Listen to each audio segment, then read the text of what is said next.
spirituel. Donc, excusez-moi si je ne peux pas répondre à vos attentes, à toutes les questions que vous avez sur la vie de Bonnard.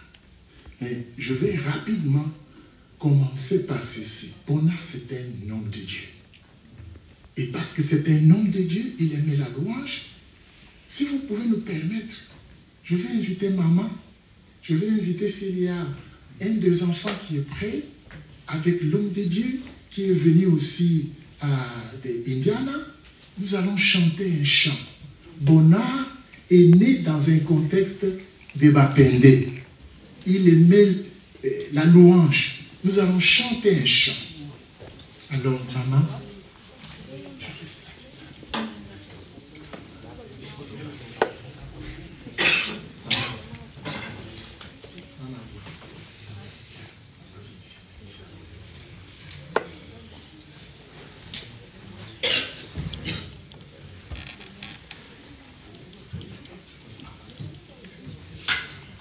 le chant, les amis, le chant que nous voulons chanter, c'est un chant classique, je peux même dire universel, en Kipende.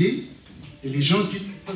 Je voulais dire aussi qu'il y a les Bapende qui suivent, ils veulent se retrouver dans cette partie de la célébration de ce culte. C'est pour cette raison. Mais on ne chantera pas tous les chants en Kipende, juste un verset, s'il vous plaît, accordez-nous.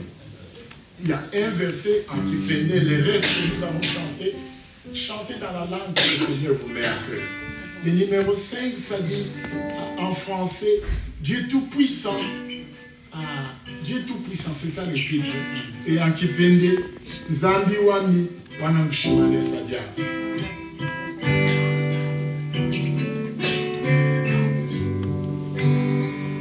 Zambi Wani, Wanam Shimane Sadia. Angadada, Naeda Jesus, no shame.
faithful.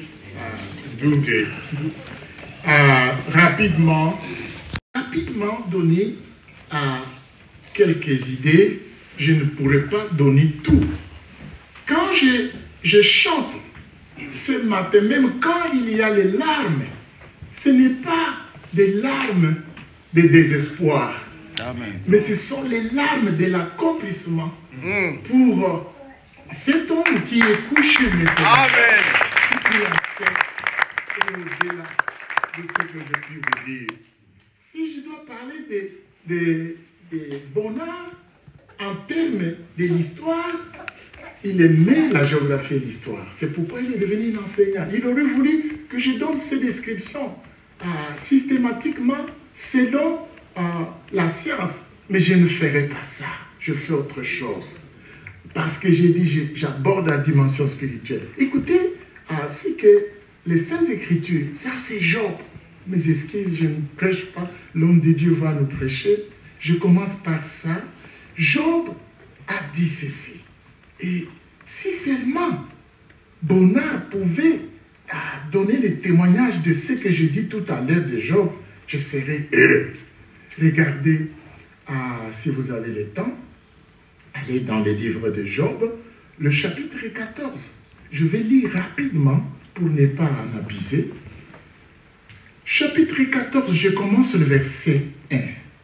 L'homme né de la femme, sa vie est courte, sans cesse agitée. Il naît, il est coupé comme une fleur. Il fuit et... Oh, je m'excuse. Il fuit plutôt. Mes excuses. Je dois enlever quelques larmes qui m'embêtent. Il fuit et disparaît comme une ombre. Et c'est sur lui que tu as l'œil ouvert. Et tu me fais aller en justice avec toi. Comment de notre essuyé sortira-t-il un homme pur? Il n'en peut sortir aucun. Si ces jours sont fixés, si tu as compté ce mois, si tu en as marqué les termes qu'il ne saurait franchir, et c'est ce qui est arrivé. Le verset 6 détourne de lui le regard et donne-lui du relâche pour qu'il ait au moins la joie d'y mettre coupe. Il repousse. Il produit encore des rejetons. Quand sa racine a vieilli dans la terre, quand son tronc meurt dans la poussière, il reverdit à l'approche de l'eau. Il pousse des branches comme une jeune plante. Mais l'homme meurt et il perd sa force. L'homme expire plutôt. Et où est-il? Les eaux de l'arc s'évanouissent, le fleuve tarisse et se dessèche. Ainsi l'homme se couche et ne se relèvera plus. Il ne se réveillera pas tant que les cieux subsisteront. Il ne sortira pas de son sommeil. Oh, si tu voulais me cacher dans le séjour des morts, m'y tenir à couvert jusqu'à ce que ta colère soit passée et me fixer un terme auquel tu te souviendrais de moi. Le verset 14, je vais m'arrêter là. Si l'homme, une fois mort, pouvait revivre, j'aurais de l'espoir tous les temps de mes souffrances jusqu'à ce que mon état vienne à changer. Bonnard ne verra pas ce que sa femme et les enfants sont devenus après lui. je parle de bonheur, comme j'ai dit, dans la dimension spirituelle. Je veux dire, j'aborde l'aspect spirituel. Bonheur est né à Mukedi. Mukedi, c'est dans la collectivité, je ne sais pas comment ils appellent maintenant, ça fait longtemps, j'ai perdu les notions du Congo. Je crois que c'est la collectivité de Lozo, je ne sais pas si ça continue comme cela, et les territoires de Gungu. Mukedi, c'est une grande station missionnaire que les Ménonites de l'Amérique du Nord sont venus implanter à l'église là-bas. C'est là, à Mukedi, au collège, que nous nous sommes rencontrés, non, déjà à l'école primaire. Nous nous sommes rencontrés à l'école primaire, en tant que des enfants, et on nous appelait Anna Michoni. Anna Michoni, comme pour dire les enfants de la mission. Alors, on s'est rencontrés, et c'est là que nos parents, qui avaient reçu la parole de Dieu, ont fait de nous, leurs enfants, des serviteurs. C'est comme septembre. Je suis né en septembre 1953.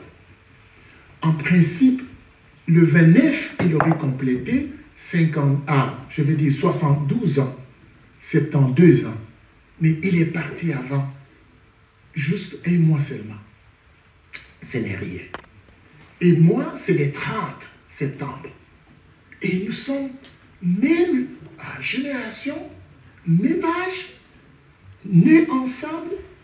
Nous portions des culottes, nous partions nous laver. Ce n'est pas comme ici où vous allez dans les piscines et tout ce que vous voulez. Nous, on partait à la rivière. C'est là où on passait des journées et des journées en train de plonger. Vous allez vous étaler sur du sable, vous jouez, vous faites tout ce que vous pouvez faire. C'est là que j'ai appris à découvrir combien il était un homme de vertu. Et Bonheur était un homme doux. J'ai connu très peu de temps de colère de Bonheur. Je ne vois pas Philémon en train de se battre avec Bonheur aucun jour. Même si, entre nous, avec les autres amis, on s'est disputé, mais je n'avais jamais, si Jean-Noël était là, parce que nous étions un groupe de 3, très soudés, et ensuite nous avons encore ouvert la porte aux autres amis, nous étions un grand groupe. On commence peut-être dans un quartier, on finit dans l'autre en train d'aller d'une maison de maman, nos mamans. Nous allons d'une maison à l'autre en train de manger. Un grand groupe, mais nous allons manger d'une maison, je veux dire de la maison d'une maman à l'autre, la nourriture qu'elle a préparée. Et c'est comme ça que nous sommes venus soudés. À l'école secondaire, au collège où nous étions, les Ménonites nous ont donné tout ce qu'il fallait. Et malheureusement, il n'y avait que la pédagogie. S'il y avait d'autres sections à Mukedi, Bonheur aurait choisi autre chose que la pédagogie seulement. Mais ça l'a aidé pour choisir l'option qu'il a choisie. Et quand nous avons terminé, on a les diplômes. Moi, j'étais déjà un diacre à l'école, au collège, et l'église m'envoie aux études. Et quand moi j'ai quitté Mukedi pour venir à Kinshasa prendre l'avion avec ma femme, pour qu'on aille en Centrafrique, à Bangui, à la faculté de théologie, et il disait, mais finalement, pourquoi tu dois aller très jeune comme ça à la théologie? Il s'est moqué en quelque sorte de moi, mais il ne savait pas ce que réservait Dieu. Bonheur est parti à Kananga pour l'université, là où il a fait la géographie et l'histoire, et Jean-Noël Kangouma est parti pour faire les arts à Kinshasa, et pour que je croise Bonheur avec ses enfants, un soir, le mercredi, ils sont en prière, et ils sont en train de chanter, et je vis la famille est devenue une église. Laissez-moi vous dire ceci. C'est que Bonheur a été sa vocation. Il en a transformé une vocation familiale. Il a communiqué des valeurs à sa femme. Quand Bonheur parle de Dieu, il ne parle pas comme il raconte une histoire. Quand Bonheur parle de Dieu, il parle avec certitude, avec insistance. Il parle comme si, et parfois il arrivait qu'il me corrige en disant, mais non, pasteur, là, tu ne dois pas dire ça. Et Et nos rencontres, parfois on quitte de la langue en français, et c'était fantastique. Et il m'a marqué. C'est alors qu'il va me dire, non, je ne rentre plus chez les Ménonites. Ils sont des gens, quand ils se rencontrent à l'église, ils mettent les mains. Moi, je vais. Et il a aimé la louange. Et parce qu'il a aimé la louange, il a choisi la bonne à Kinshasa. Et c'est comme ça que Bonnard va évoluer avec une dimension spirituelle qui davantage là fait de lui un homme couronné vraiment d'une foi sans faille. Parmi les petites choses que je peux vous raconter, il a tellement marqué sa famille, son dernier fils, Benjamin. Quand on me dit, Bonnard est vraiment sérieusement malade, j'arrive, j'appelle Benjamin à côté. Je dis, Benjamin, je ne voulais pas que sa maman écoute. Je dis, les docteurs m'ont dit que Bonnard a quelques jours, il ne va plus vivre. Est-ce que les médecins t'ont dit? Il dit, oui, papa, ils m'ont dit. Je dis, alors, quand ils t'ont dit, qu'est-ce que tu as pensé? Qu'est-ce que tu as dit à maman et à Grâce et aux autres qui sont payés? Il m'a dit, il commence par me dire, mais papa, nous sommes des chrétiens, nous sommes conduits par le Saint-Esprit. Je dis, mais c'est quoi alors? Qu'est-ce que tu veux me dire? Parce qu'il y a une situation, nous devons nous préparer. Il dit, non, mais mon père, papa ne va pas mourir de cette maladie. Et il a dit ça, il ne va pas mourir. Et moi, je commençais à me dire, mais qu'est-ce qui se passe? Cet homme, il risque de devenir fou. Qu'est-ce qui va arriver si papa doit mourir maintenant? Parce qu'on a dit 2 ou 3 jours. Finalement, Benjamin, avec le calme qu'il avait, il est parti faire le travail pendant 2 semaines. Moi, j'étais ici, il m'a laissé. Nous sommes à l'hôpital. Il nous a laissés. Il est parti parce qu'il croyait que son père ne va pas mourir. 2 semaines après, il est rentré. Il est rentré, il a trouvé son père vivant. Et ça, c'est parmi des choses que seulement des enfants qui ont la foi. Une femme pasteur, elle sert l'église.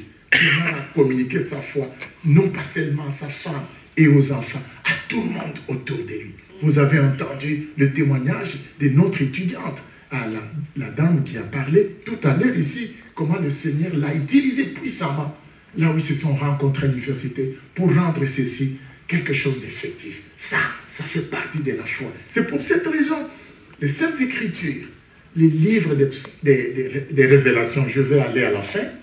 Révélation, le chapitre 12, le verset 11, dit ceci, rapidement, pour que je m'arrête là. Le verset 11, Révélation 12, 11.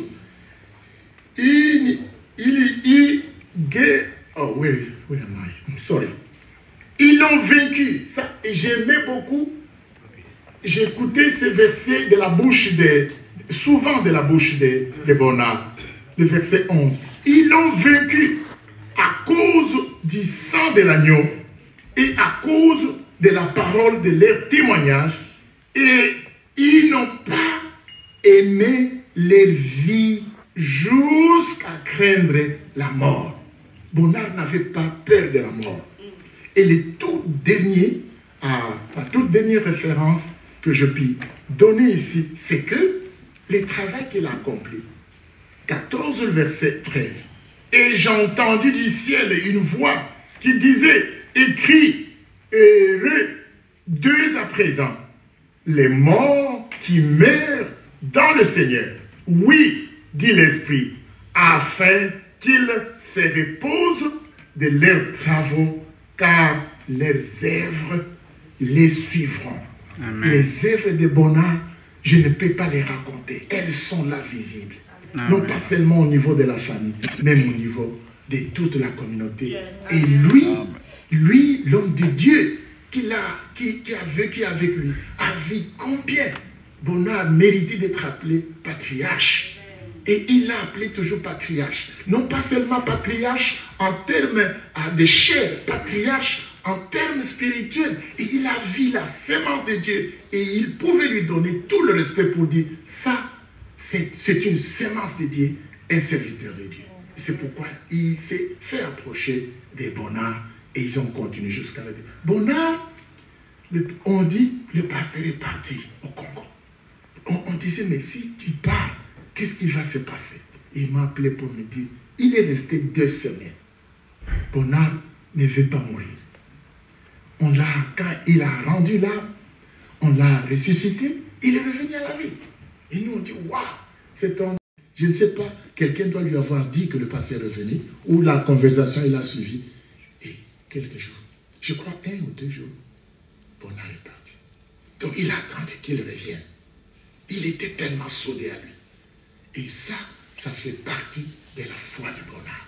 Merci mes frères et sœurs. Si vous choisissez de marcher avec Dieu, vous ne serez jamais déçus. Amen. Parce que le travail que vous faites, c'est un investissement. Ouvrez maintenant un compte bancaire. Ces comptes bancaires que je vais appeler les comptes spirituels. Mais je suis désolé, j'exagère. Un autre chant que nous avons appris, que Bonnard aimait, c'est Soya Wulengela. Nous ne pouvons pas chanter tout le chant.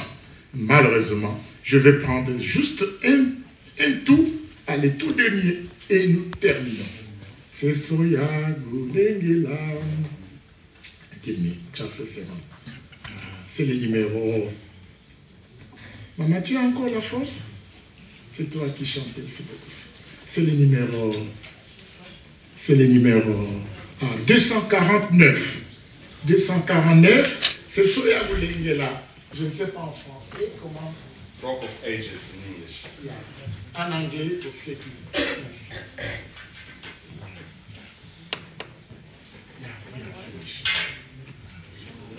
240. Ok, I will.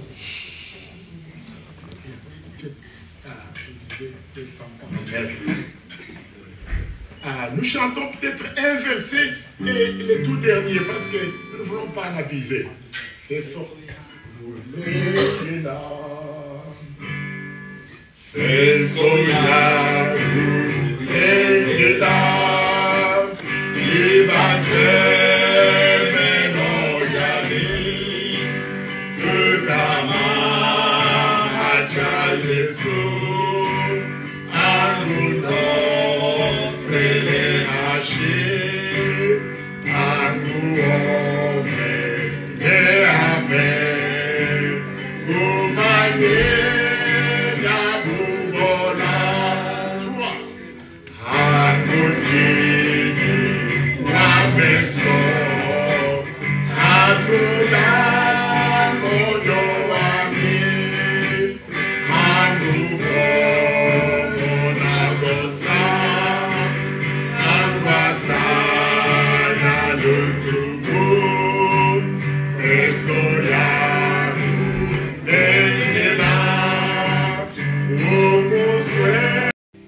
Que votre souhait va être exprimé, il est en train de devenir réel en ce moment. Je prie aussi que Laurentine, qui a accepté d'envoyer son mari, il est là, est-ce qu'il peut se lever, s'il vous plaît?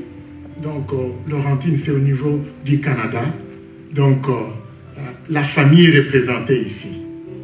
Elle est représentée, et le vieux Raphaël Ngouvou, le grand frère qui est resté, quand il a appris le départ de Bonnard, avant que Bonnard ne meure, nous étions ensemble au téléphone avec lui. À ce moment-là, Bonnard était encore conscient. Il a parlé de bonnes choses à l'hôpital, à l'endroit de Bonnard. Et il attendait vivement que Bonnard va être guéri. Mais quand il est mort, il a eu des difficultés de se relever. Il ne voulait pas prendre le téléphone. Mais quand il prendra le téléphone, il me dit, Pasteur Beyela, Bonnard, c'est un homme de Dieu. Il n'a aucun problème avec personne. J'aurais voulu que son corps vienne ici pour que Bonnard ne soit pas considéré comme Wafila Matumbo. Ça, vous ne comprenez pas, je parle dans la langue. Quelqu'un qui meurt où il n'a pas qui l'entourer, qui le plairait. Donc, il voulait que le corps de Bonnard aille au Congo. Mais il a dit, j'ai dit, mais Mbouta, il n'y a pas d'argent. C'est difficile. Il a dit, s'il n'y a pas d'argent, alors je donne la permission que les corps de Bonnard soient enterrés dans le sol américain. Donc, quand je viens ici, je vous dis que le grand frère qui représente la famille a accordé que Bonnard soit enterré au Canada, je veux dire aux États-Unis. Donc, nous allons l'accompagner dans sa dernière demeure avec l'accord de toute la famille. Merci au président de la communauté congolaise, avec tout son comité, avec tous les amis qui sont actifs. Merci spécial pour l'homme de Dieu et maman, les couples pasteurs, Jean, Adla, Mukuna, pour un grand travail. Vous n'avez aucune idée. Les choses qu'ils ont faites, justement, vont dans la direction de ce que l'orateur a dit tout à l'heure. La Bible dit que un ami proche vaut mieux qu'un frère éloigné. Et cela est arrivé parce que c'est finalement la famille. Ce ne sont pas les amis charnels. Nous sommes plus que les amis. Vous êtes plus que les amis. Communauté congolaise de Champagne, vous êtes plus que les amis parce que vous avez pris soin de Bonnard et vous voulez lui donner tout le respect qu'il faut ensemble avec l'Église. Jetez un coup d'œil à la veuve et aux orphelins qui sont restés. Que Dieu vous bénisse. Ne reposez pas la main pour le grand travail que vous avez commencé. Allez-y, continuez et il y aura de récompenses auxquelles vous ne pouvez pas vous attendre. Que Dieu vous bénisse. Que Dieu bénisse la terre qui va accueillir Bonnard, mais aussi la terre qui a accueilli les parents et les autres frères au niveau du Congo. Au nom de Dieu, je vous ai donné cette parole. Merci beaucoup.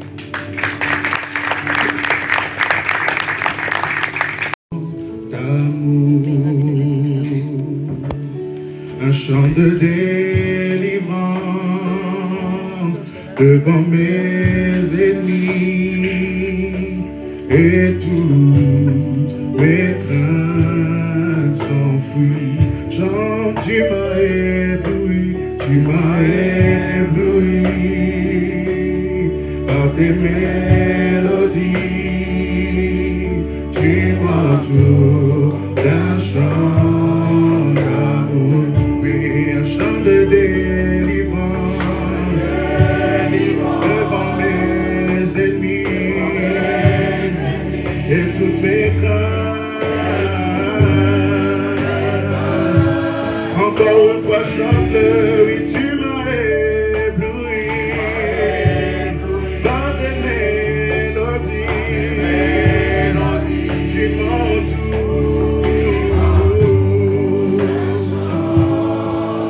Oh oui, un chant de délivrance devant mes ennemis et toutes mes craintes. Oui, je ne suis plus esclave. Je suis enfant de Dieu. Oui, je ne suis plus esclave. Oh oui, je suis enfant de Dieu. Oui, je, avant ma naissance, tu m'avais choisi et appelé.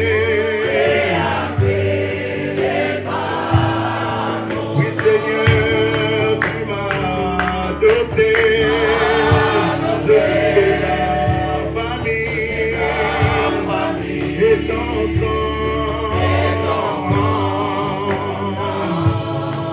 Encore une fois, chante avant ma naissance.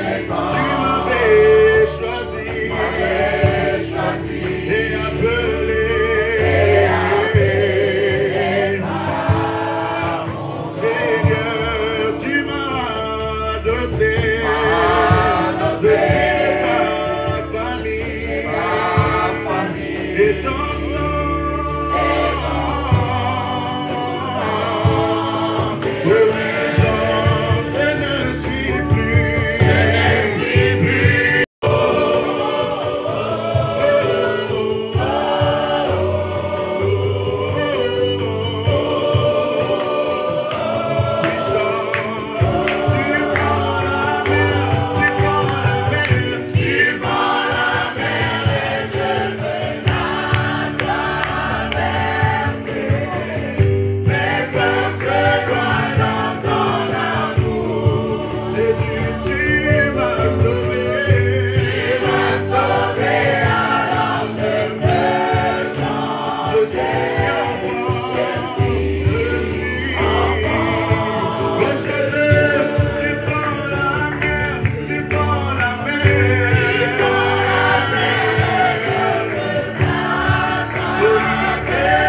de Dieu. Est-ce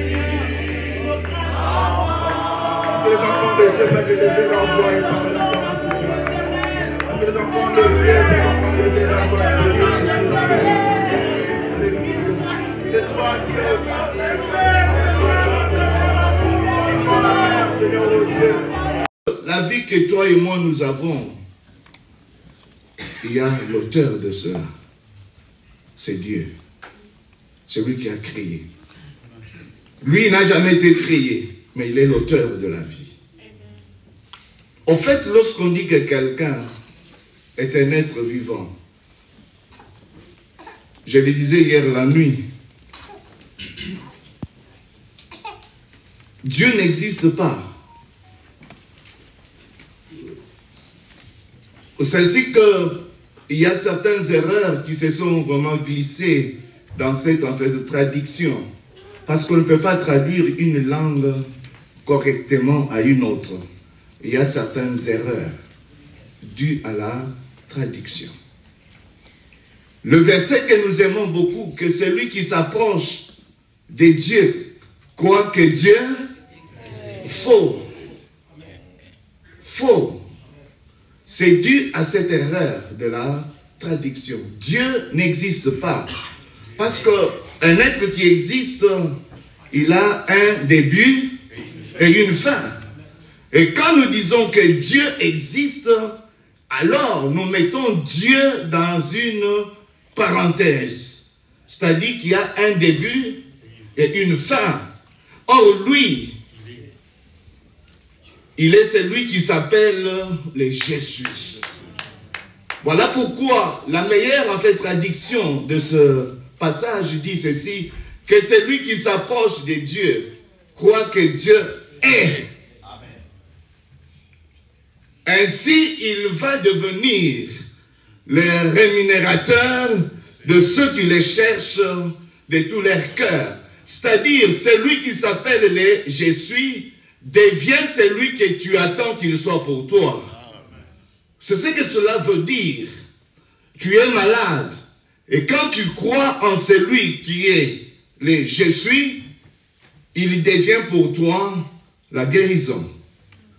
Si tu crois en celui qui existe, alors celui-là, il ne peut rien faire pour toi. Parce qu'il a aussi un début et une fin. Ainsi, retournons à celui qui n'existe pas, mais celui qui s'appelle le Je suis. Celui qui est l'auteur de la vie. Voilà pourquoi nous allons lire Genèse chapitre 2. J'allais commencer à partir de 4 jusqu'à 7, mais je vais prendre le verset 7. Le verset 7 dit ceci. L'Éternel va tirer de la poussière. Il va fabriquer une masse. Pour les autres créatures, Dieu pouvait dire un mot et cela arrivait. Mais pour l'homme, Dieu s'arrête. Dieu convoque la conférence souveraine divine, où il y a Dieu le Père, Dieu le Fils et Dieu le Saint-Esprit. Ce n'est pas qu'il y en a trois, parce que nous, les assemblées de Dieu, dans notre doctrine, nous croyons à un seul Dieu qui s'est manifesté en tant que Dieu le Père, en tant que Dieu le Fils, en tant que Dieu le Saint-Esprit. Mais c'est le même Dieu. Il a convoqué pour dire, faisons l'homme à notre image. Faire, c'est du travail. Dieu a pu salir sa main parce qu'il a pris la poussière pour fabriquer l'homme. Et cette partie de ce verset 7 a les deux parties. La première partie, c'est cette masse tirée de la poussière. Dieu lui a donné une forme. Cette masse était inerte. Inerte, cela signifie n'avait pas de vie, n'avait pas de mouvement.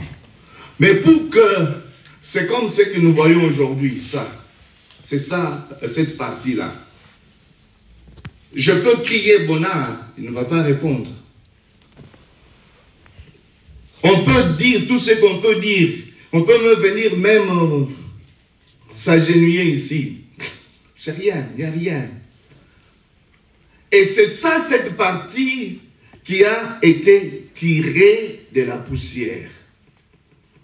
Mais pour maintenant que cette partie inerte qui a été tirée de la poussière, le verset 7 ajoute maintenant que Dieu a communiqué son souffle. C'est quand Dieu lui a communiqué son souffle que la Bible dit l'être devient un être vivant. En d'autres termes, avant le souffle de Dieu, l'être n'était pas l'être vivant. C'est ainsi que j'ai parlé qu'on ne peut pas dire l'être vivant lorsqu'il n'y a pas son opposé. Son opposé, c'est l'être qui ne vit pas. Vivre, c'est-à-dire tu as le mouvement, tu as les activités. Mais ce corps tel qu'il est là, il n'a plus d'activité. C'est ce qui s'est passé à la création. Les deux parties. Et on avance pour dire que les deux parties, elle est faite d'une part et d'une partie matérielle. C'est la terre qu'on peut toucher. On peut toucher ses corps. Et la deuxième partie, c'est immatériel, qui est les souffles. C'est ainsi que Job 32, 8, il précise pour dire, en réalité, dans l'homme, c'est l'esprit. Et les autres versions parlent du souffle. Car les souffles là, c'est la même nature que les souffles que Dieu avait communiqués dans Genèse chapitre 2, verset 7. Et c'est la même nature avec Ézéchiel 37, avec la vision des vallées des ossements desséchés. Quand Dieu lui pose la question, fils de l'homme, est-ce qu'ils peuvent vivre? Il dit, toi tu le sais. Le constat, c'est que c'était les eaux. Mais pour que ces eaux qui étaient du matériel puissent vivre, Dieu dit à Ézéchiel maintenant, il dit, souffle sur, parle, souffle, communique maintenant la vie. La vie, ce n'est pas cette partie matérielle. C'est la partie immatérielle qui est le souffle, qui est l'esprit de Dieu, qui fait que ce qui était matériel puisse maintenant avoir les activités. C'est que quand tu dors, sache que tu ne peux pas être en mouvement, on peut même faire tout, tu es là, parce que c'est cette partie. Ainsi, le matin, Dieu, on dit, Dieu m'a donné encore son souffle. Et là, tu te réveilles, ah, du reste, lorsqu'on pose la question, tu peux me dire hier, à quelle heure, à quelle minute, combien de secondes tu as fermé l'œil? Personne ne peut me le dire. Et même ce matin, on peut dire à quelle heure, combien de minutes, de secondes tu as ouvert l'œil? Qui peut répondre? Personne. Seulement tu as constaté. On constate que je suis vivant. C'est que le pouvoir de vie et de mort vient de quelqu'un. C'est le Créateur. C'est ainsi que Ecclésiaste, pour ceux qui notent, 12, cet homme nous révèle maintenant le mystère sur lequel nous sommes aujourd'hui. Et j'ai beaucoup aimé Job que papa a pu lire. Vous avez ajouté, vous ne savez pas combien. J'ai dit Amen. Job 14, où Job dit, si je pouvais savoir que cet homme mort peut revivre, alors je serais encore plus dans la joie. C'est-à-dire Job, qu'il a réalisé qu'il y a la réalité appelée mort. C'est ainsi, il dit, si cet homme mort pouvait encore revivre, il est devant cette fatalité. Mais gloire au Seigneur pour nous du dernière dispensation de la grâce, avec le Saint-Esprit qui répond à cette question-là de Paul, ok, je dis, de Job. Parce que ça a été tout un problème entre Jésus avec ceux de sa génération sur la résurrection. Et lorsqu'on lit la parole de Dieu sur ce point, même lorsqu'on lit les actes des apôtres, ça a été toujours un problème. Est-ce que les morts peuvent revenir à la vie? Et c'est ce qui fait que nous avons lu, pour ceux qui étaient là avant, avec mon frère, que Dieu vous bénisse, mon frère Freddy, que Dieu te bénisse. Avec mon frère Guy, que Dieu vous bénisse abondamment. Ils ont pu lire le Corinthiens chapitre 15 à partir des 12, où Paul pose ce problème sur la résurrection. C'est-à-dire, Paul répond pour dire, s'il n'y avait pas la résurrection, surtout pour nous les enfants de Dieu, la foi de Bonnard allait être vaine. Mais c'est Ecclésiaste qui nous éclaire lorsqu'on lit Ecclésiaste chapitre 12. Beaucoup vraiment se limitent au premier verset. Jeune homme, fais tout ce que tu veux, mais sache qu'un jour, Dieu va t'appeler au jugement. Mais les jeunes hommes, on nous a dit que Bonnard était aussi jeune homme, non? Ce jeune homme deviendra aussi vieillard, non? Et comme son... J'allais dire les jumeaux, l'autre jumeau. Nos jumeaux, acceptons ça comme ça. Et vous comprenez que lorsque Ecclésiaste parle de jeunes, il pose juste un problème très important parce que c'est à partir de la jeunesse que les troubles commencent. En psychologie, on sait bien qu'à partir de 12 ans, il y a déjà les troubles dus à la puberté, où les jeunes hommes commencent à se découvrir comment son corps fonctionne. Ainsi, s'il n'y a pas l'aide, ce jeune homme va se perdre. C'est ce qu'il dit, jeune homme. J'ajoute jeune fille aussi, hein, parce que vous êtes dedans aussi. Jeune homme et jeune fille, fais tout ce que tu veux, mais sache qu'un jour, Dieu va t'appeler au jugement. Voilà pourquoi c'est lui qui doit être baptisé. C'est une parenthèse que je ferme vite. C'est celui qui a l'âge pour croire. Ajoute que pour les souffles là de Genèse 2:7, il va retourner auprès du Créateur pour rendre compte de ce qu'a été la vie dans cette parenthèse du temps. Qu'est-ce qu'on appelle parenthèse du temps? Si tu as 100 ans, c'est juste une parenthèse dans l'éternité. Amen. Lorsque tu as, lui, enfin 73 ans, c'est quoi? Par rapport à l'éternité. Ce n'est qu'une parenthèse que Dieu a pu faire pour qu'il puisse vivre. Et c'est dans cette parenthèse où il faut décider pour Jésus. C'est dans cette parenthèse où il faut prendre la décision pour Jésus. Voilà pourquoi, pour en fait terminer, alors que Ecclésiaste nous parle de cette réalité appelée mort, qui vient couper les deux parties. Et dans cette parenthèse, c'est là où les diables maintenant nous trompent. Les diables viennent nous faire voir que ce qui est important dans l'homme, c'est cette partie matérielle. Voilà pourquoi on a lu dans 1 Corinthiens 15, on a dit, le principe, c'est mangeons, buvons, car demain, nous mourrons.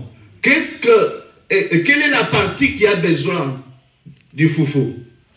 Est-ce que c'est la partie matérielle ou bien c'est la partie immatérielle? C'est la partie matérielle. Voilà pourquoi Jésus dit que l'homme ne vivra pas seulement du pain. C'est-à-dire, le pain c'est pour la partie matérielle. Mais de toute parole, la parole est pour la partie immatérielle. Pourquoi? Parce que les diables nous fait voir. Voilà pourquoi chaque instant, les mamans peuvent faire autant de minutes devant leur miroir. À cause de cette partie matérielle. On fait beaucoup de dépenses à cause de cette partie matérielle. On a de belles vestes même de 1000 $, de 5000 $ à cause de cette partie matérielle. Alors que bientôt nous allons ramener ça sur la terre. Et pour terminer, et c'est là où Apocalypse arrive maintenant. Hein? Avec 21, chapitre 21, lorsqu'on lit chapitre 22, où il nous montre la fin de ce qui a été créé. Parce que tout a été créé pour les buts. C'était pour la gloire de Dieu. Le péché est venu détruire. Mais dans son plan, il a révélé cela à Jean. Pour dire, écoute, tout ce que vous voyez, ça a un début et ça a une fin. Apocalypse 22 maintenant nous parle du nouveau cieux et de nouvelles terres. Ce sont ceux qui ont décidé dans la parenthèse du temps pour Jésus. Et c'est là où la Bible dit, sur cette nouvelle terre, il n'y aura plus de morts, il n'y aura plus de maladies, il n'y aura plus le soleil, parce que les anciennes choses sont passées, et lui-même sera le soleil. Voilà l'espérance bénie. Est-ce que toi aussi tu es dans cette espérance bénie? Hier nous en avons parlé, et c'est la décision. Voilà pourquoi nous allons passer à la dernière partie. La dernière partie, nous invitons la veuve qui s'avance avec tous les hommes de Dieu qui sont dans la salle. Est-ce qu'ils peuvent s'avancer aussi? Après avoir prié pour la veuve, nous allons prier pour tous les enfants qui vont se venir. Les enfants, c'est la conséquence. Ils avaient prononcé des bonnes paroles. Et ces bonnes paroles pouvaient prendre fin, soit si la mort intervient, ou bien si Jésus revient. Mais pour les cas que nous avons ici, c'est que la même opération inverse va avoir lieu pour que nous puissions enlever l'alliance. Ainsi, est-ce qu'on peut s'élever tous pour que chacun, là où il est, nous puissions prier? Parce que c'est la fin de l'alliance. Il n'y a plus rien entre elle et Bona. Et c'est ce que nous voulons confirmer.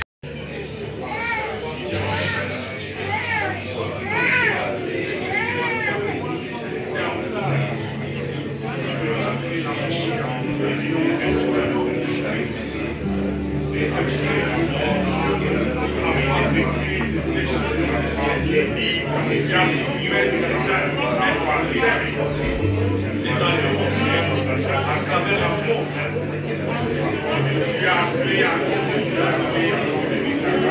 cela soit pas le misérieux, mais le ciel de la divinité. Soit tellement que la paix a été coupée, l'alliance a été apportée. Le monde de sa vie, et qu'elle dans les temps où sont les glorieux de Jésus, de garder encore notre confiance. Et à la suite, merci de nous la France, et que tu puisses encore donner la joie. Car la Bible dit, c'est toi qui blesse et c'est toi qui montres nos paix. Te prions de monter la paix et de donner la paix, Seigneur. C'est la gloire éternelle. Et je sais que toi tu l'as fait. Tu as poussé l'homme par la fille de ça, c'est le sang de la vie. Et l'homme de avoir la capacité. Parce que tu as Seigneur, notre Père, c'est une écriture qui s'accomplit aujourd'hui. Romains chapitre 7, verset 2. La femme mariée est liée à son mari tant que celui-ci vit. Mais à la mort du mari, c'est ce qui est constaté aujourd'hui, elle devient libre. Voilà pourquoi nous confirmons cela aujourd'hui au nom du Seigneur Jésus. Qu'elle soit libre dans son corps et dans son esprit. Le mariage se termine par la mort. Je te prie de fortifier notre soeur, notre maman, et de lui donner encore un espoir. Parce que pour ceux qui vivent en couple, il y a de l'espérance. Mais c'est parce que tu vas le faire pour la gloire de ton Seigneur. Nous avons prié en Jésus-Christ. Amen. Est-ce que grâce avec Benjamin de cette union, alors qu'il n'y a plus union, nous allons prier. Au-delà d'eux, il y a encore des enfants qui sont faits au pays. Déclarons les bénédictions. Aujourd'hui, c'est la parole qui s'accomplit, selon laquelle Dieu, il n'est pas le mari de veuve, non, non. la Bible dit ceci. Dieu, il est l'avocat de veuve. Il n'est pas mari de veuve. C'est une mauvaise interprétation qu'on a reçue il y a très longtemps. Et lorsqu'on lit la Bible dans toutes les versions, on n'a jamais dit cela. Mais nous avons gobé et puis on répète. C'est faux et archi-faux. Corrigeons cela, peuple serviteur de Dieu, lisons la parole de Dieu. Il est défenseur. Il est celui qui prend défense dans tous les combats, dans tous les défis. Et il n'est pas le fils que le défenseur, il devient aussi le père des orphelins. Et déclarons cela afin que non seulement qu'il puisse avoir confiance en Dieu, et que Dieu accomplisse tout ce qu'il a dit. Élevons nos voix.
Père de grâce, éternel Dieu de toute puissance, toi qui as permis, Seigneur, que ce moment soit un moment agréable pour que les frères, les sœurs, que nous puissions être ensemble autour, Seigneur, notre Dieu, de cette circonstance douloureuse. Nous sommes convaincus, Père éternel, Dieu de toute grâce,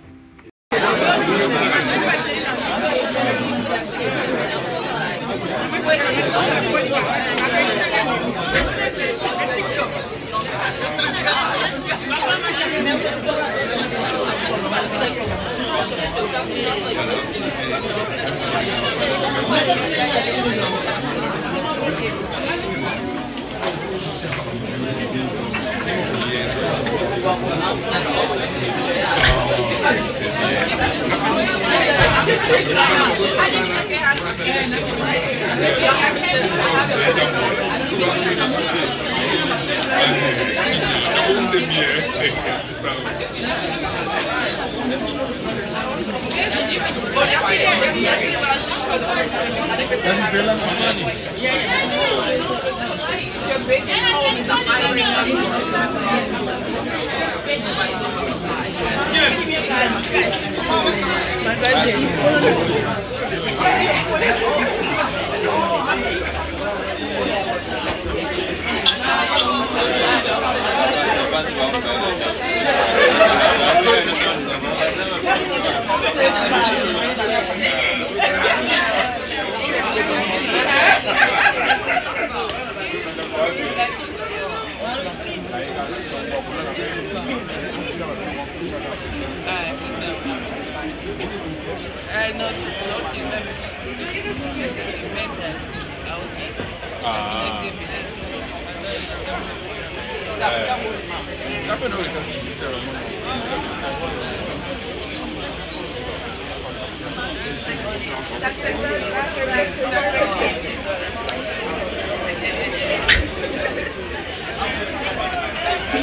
Bien, bote, bueno.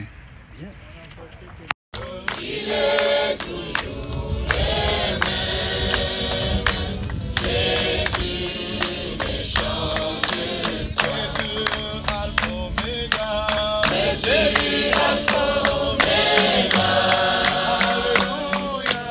Jésus Alpha Omega. Il est mon sauveur. Il est toujours le même. Jésus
selon.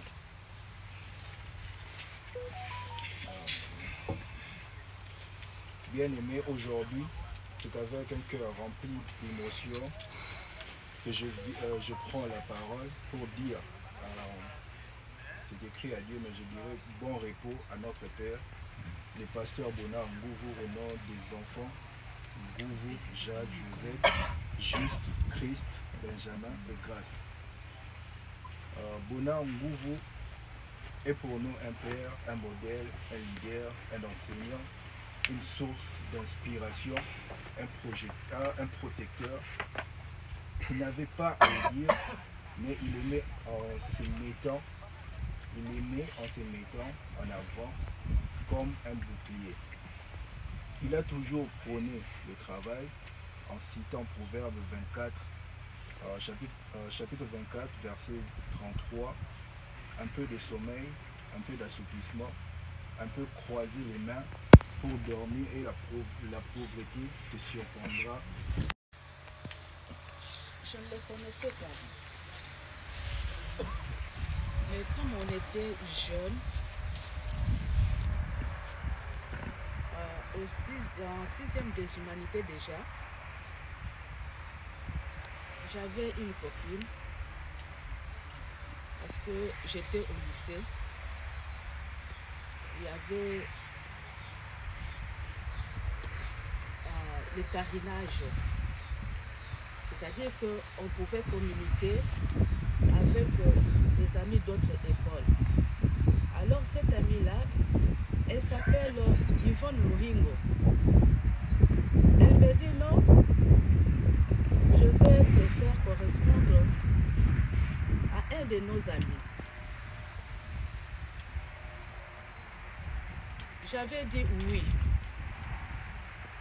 Mais par après, depuis ce moment où Yvonne m'avait parlé de Bonnard Ngouvou, je ne l'avais pas connu. Jusqu'à ce qu'on avait terminé la 6e des humanités, j'ai commencé les graduats. Je ne les connaissais pas non plus, mais seulement en 82. Même Yvonne, même moi-même, je n'avais aucune idée. Un jour, je dormais. Le Seigneur m'avait montré cet homme. Et ce jour-là, je suis montée à l'UPEN. Je l'ai croisé. Mais je ne connaissais même pas que c'était cet homme. C'était seulement après plusieurs années que j'avais découvert que dans mes songes, le Seigneur m'avait montré Bonnard Ngouvou. Ainsi, en terminant les études en 84, on était ensemble.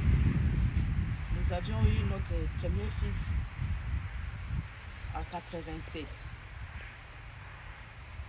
Ce que je voudrais dire, et peut-être ça pourra être aussi une leçon pour tous.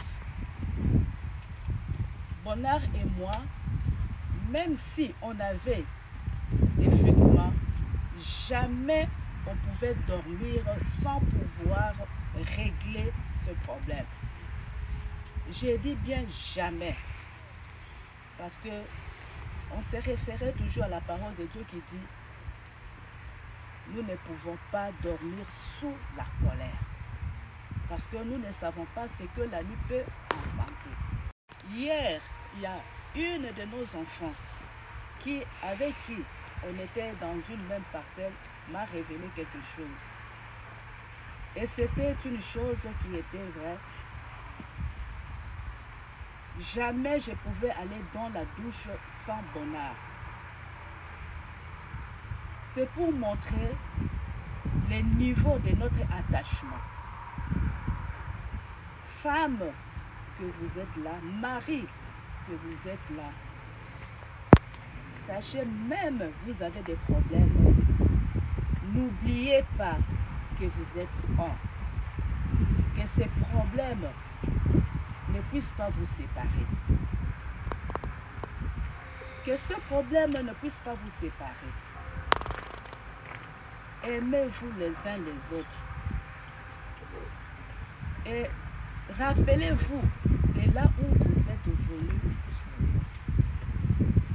Ce ne sont pas les biens matériels qui pourront faire de vous un bon époux ou une bonne épouse.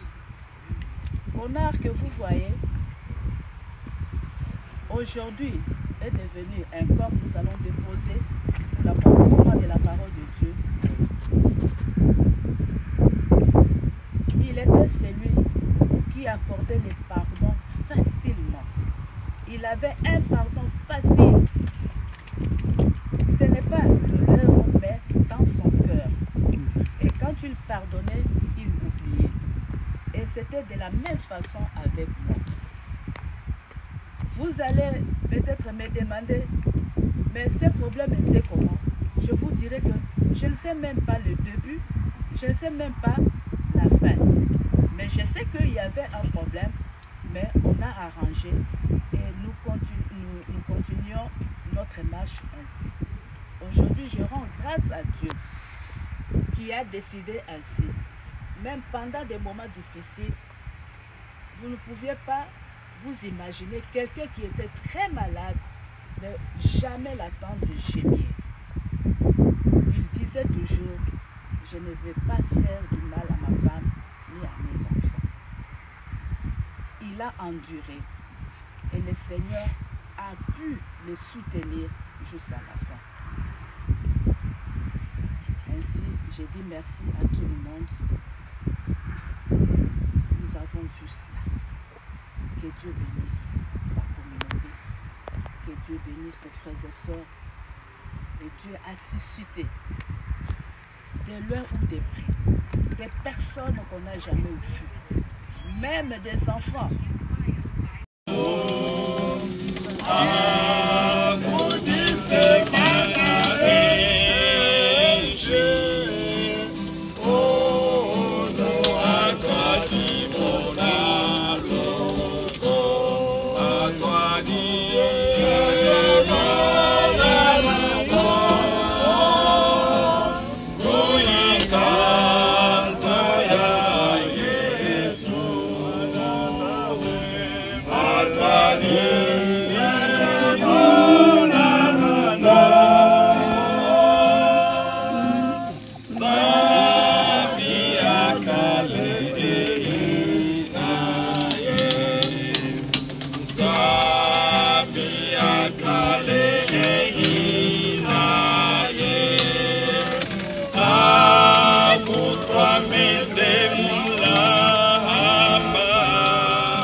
Masenga a écrit ceci. Et je crois que Kangouma était aux États-Unis aujourd'hui. Il serait venu ici. Et il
Pensons que nous sommes arrivés à la fin de la cérémonie.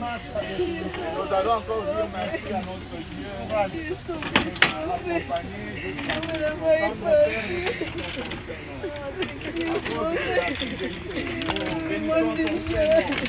parce que ce que tu dis, c'est bien le oui et le amen. Ce que tu as dit, tu dois se réaliser. Aujourd'hui, nous sommes devant évident.